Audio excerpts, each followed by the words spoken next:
or thinking she was the second coming. Aiden, you imagine all the people that's going to hell in the second coming.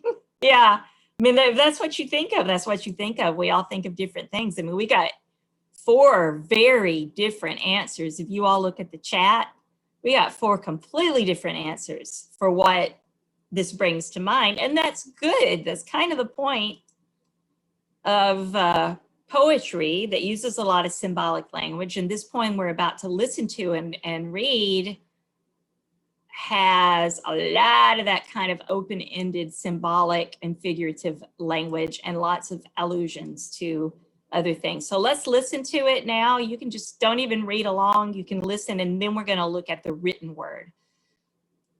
Here we go.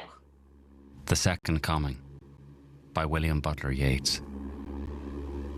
Turning and turning in the widening gyre, the falcon cannot hear the falconer. Things fall apart, the centre cannot hold, mere anarchy is loosed.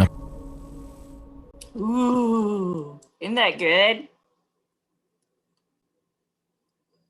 Yeah, he sounds like Shade Templar from Assassin's Creed. He has that same accent. May have been, maybe. I don't know. I don't know who. You'd have to like hear the trailer to hear his voice is a little bit deeper, but they have like the same tone and like accent and stuff. Yeah, good. I'm glad you recognized that you connected with that. That was a very passionate reading too. Very well done. Okay, let's look at it now. Let's look at this in its written form, the written word. And I'm going to put this, I'll link all this to our page on Google Classroom. Actually, let me drop this link into the chat right now so you all can link to it on your own computer.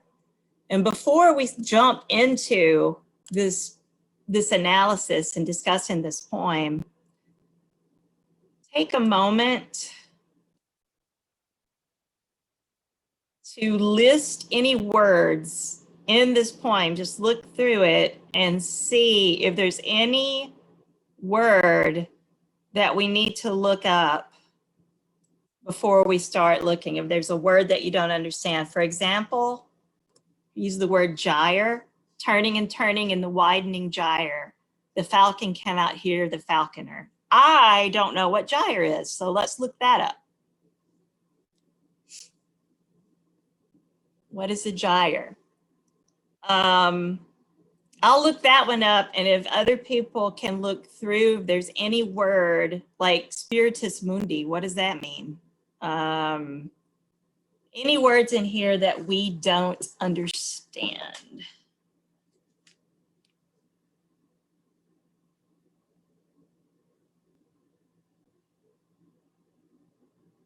Let's do this for 2 minutes. My gosh, we're actually on time with my plan. What is spiritus mundi? Somebody look that up.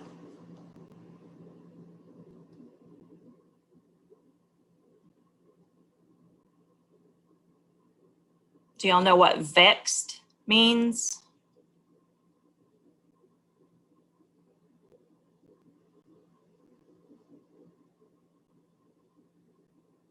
Okay, you know what vexed means?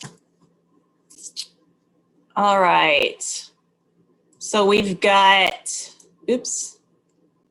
spiritus mundi, yeah, literally means the spirit of the world or the world spirit. And Yeats said, thank you so much for this, Jordan. You all look in the chat. Jordan, we have some really good stuff here. Gyre, I put gyre.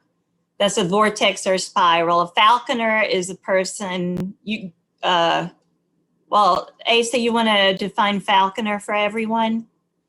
Yeah, it's a person that hunts with falcons, hawks, and other birds of prey. Okay, good. Gyre is the spiral. Vexed, is that what you put, Aiden? Or indignant? Feeling or showing anger or annoyance at what is perceived as unfair treatment. Spiritus Mundi, universal memory and muse of sorts that provides inspiration to the poet or writer. He believes that's where all poets get their inspiration. Okay, good. All right. I can't believe I said we were doing great on time and we're not anymore. I want to, with the knowledge of those definitions, we're going to listen to the poem one more time and then it's going to be time to go.